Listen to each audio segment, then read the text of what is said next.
జన్మతో వచ్చిన ఓ అవమానం, సమాజం పెట్టిన ఓ బంధనం. కానీ ఒక్క మనిషి చదువు అనే ఆయుధంతో ఆ చీకటి అంతా కోసేశాడు. అతడే డాక్టర్ భీమ్రావ్ అంబేద్కర్. పాఠశాలకు వెళ్ళిన కూర్చోవడానికి చోటు లేదు. దాహంగా ఉన్న తాగడానికి నీళ్లు పోసేవారు లేరు. బండి వాడు అంటరాని వాడని ఎక్కించలేను అని ఎన్నో చెబుతాడు. చిన్న అంబేద్కర్ గుండెలో ఒక మాట మాత్రమే, చదివి తీరాలి, నా జీవితాన్ని నేనే మార్చాలి. అవమానాల అగ్ని అతని లోపలే శక్తిగా మారింది. ఒక రోజు ఆ చిన్నోడే అమెరికాలోని కొలంబియా యూనివర్సిటీ లైబ్రరీలో కూర్చొని చదువుతున్నాడు. ఓ భారతమాత గ్రామం నుంచి వచ్చిన బాలుడు ప్రపంచంలోనే అత్యున్నత విశ్వవిద్యాలయాల్లో ఎంఏ, పిహెచ్డి, బార్ ఎట్ లా 3 రంగాలలో మాస్టర్. ఎందుకంటే అతను విశ్వసించాడు, చదువు మనలను విముక్తి చేసే శక్తి. చదువు పూర్తి చేసి ఈ దేశానికి వచ్చాడు. కానీ అవమానాలు ఆగలేదు.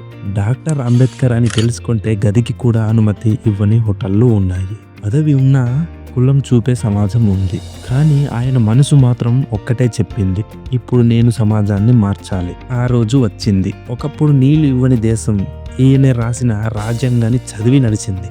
అతని సంతకం కోట్ల మంది జీవితాలను మార్చింది. డాక్టర్ అంబేద్కర్ జీవితం ఏమని చెబుతుంది తెలుసా? అవమానాలు మనల్ని ఆపవు, జ్ఞానం మనల్ని రాజుల్లా ఎత్తుకు తీసుకెళ్తుంది. అతడు పుట్టింది తప్పు కాదు, కానీ అతడు మారింది భారతదేశమే గర్వించే మహానుభావం.